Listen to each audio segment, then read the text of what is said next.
Hello, my name is Saif Ahmed. I completed my BSc from Department of Tripoli, BUET. I will be presenting on the topic of digital logic families from the course CSE 460.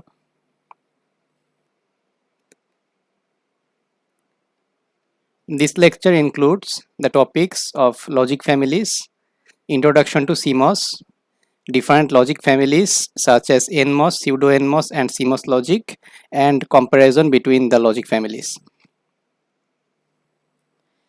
Let's at first look at the background about what we are learning.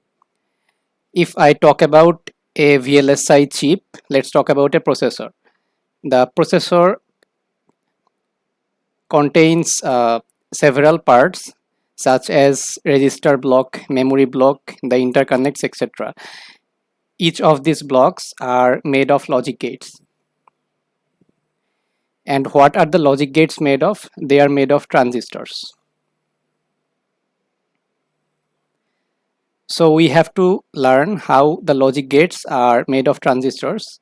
So for that we have to learn about the logic families. So the logic families we are going to learn about are NMOS.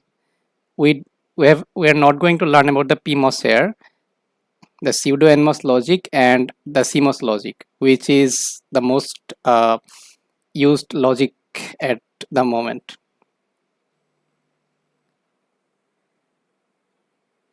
So let's start from the very basic. I'm going to give an basic introduction to MOSFETs. So there are two types of MOSFET transistors, the N-channel MOSFET and the P-channel MOSFET. And if the N and P-channel MOSFET are used together, it is called CMOS. Here we can see a picture of CMOS where a PMOS and an NMOS used together.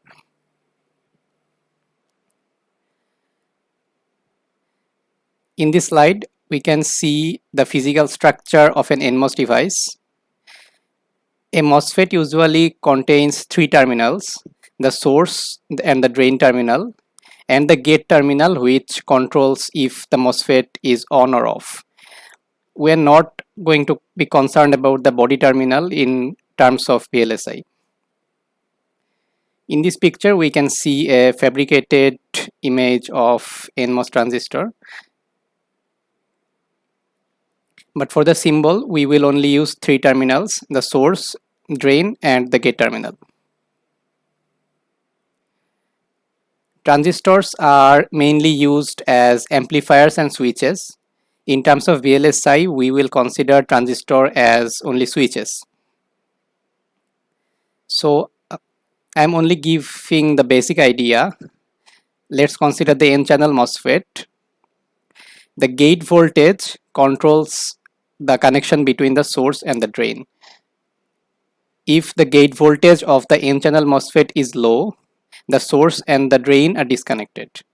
And if the gate voltage is high, the source and the drain are connected together.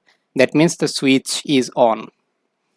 In terms of VLSI, the low voltage typically refers to 0 volt and the high voltage usually refers to between 4 to 5 volts. Similarly, for the P-channel MOSFET, the gate voltage controls the connection between the source and the drain. If the voltage is high and low, the switch is off and on respectively.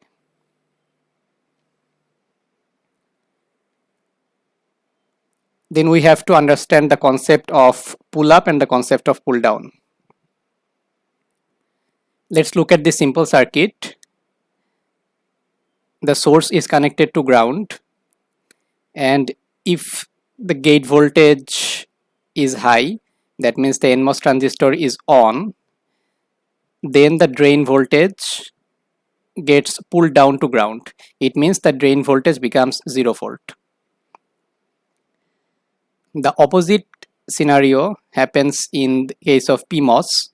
In this simple circuit, if the PMOS is on or if the switch is closed, then the drain voltage gets pulled up to VDD voltage. That means the supply voltage. And this is the concept of pull up. We are going to use NMOS as pull down device and PMOS as pull up device. So for the basic logic architecture, for NMOS design, we are going to use a pull-down network and a resistor. For pseudo NMOS, an NMOS pull-down network with a PMOS that will be always grounded. And for CMOS design, we are going to use PMOS and NMOS together, that is pull-down and pull-up network together. Let's at first look at the CMOS inverter. Here an NMOS and PMOS are used together with only one control signal. If the voltage Vx is 0 volt, then the NMOS will be turned on, the PMOS will be turned off. That means the output voltage Vf will be pulled down to ground. And if Vx is high, that is 5 volt, then PMOS will be turned on and Vf will be pulled up to VDD. That is, the output is always opposite to the input, and we can say this circuit works as an inverter. For this inverter, there is no static current. That is, in any case, if X is 0 and 1, there is no leakage current from VDD to ground. So there is no static power dissipation in the circuit.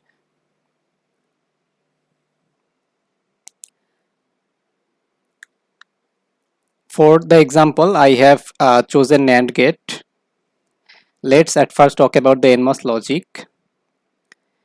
From a very simple understanding, we know that if two switches are connected in series, they operate as AND gate. So if two NMOS are connected in series, they are going to operate as AND logic. If both the transistors are on, then the output voltage Vf will be pulled down to ground. And if either of the transistor is off, then Vf will be close to VDD. So from the truth table, we can say that this circuit implements the logical NAND operation. This NMOS logic has simple fabrication advantage, but it has a drawback of static current. That is, if both the transistor is on, there is a leakage path from VDD to ground. And in VLSI chip, the resistor is not a physical resistor. It is implemented using another NMOS. We will learn about it later. If we use CMOS logic, the pull-down network remains the same, series connected NMOS, and the pull-up network will be complement to the pull-down network. That is, if two NMOS are connected in series, then both the PMOS will be connected in parallel.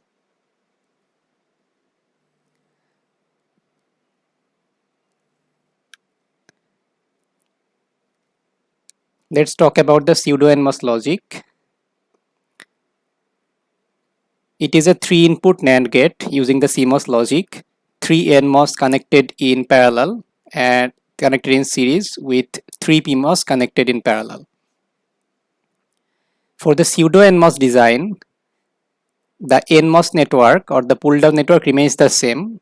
It performs the logical operation, and the pull-up network is a PMOS which is gate is grounded, that is, the PMOS is always on.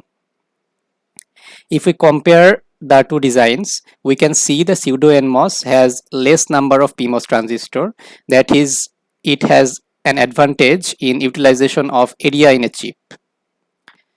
But the major drawback is the PMOS always stays on. So there is always a static power consumption, which is bad for a chip.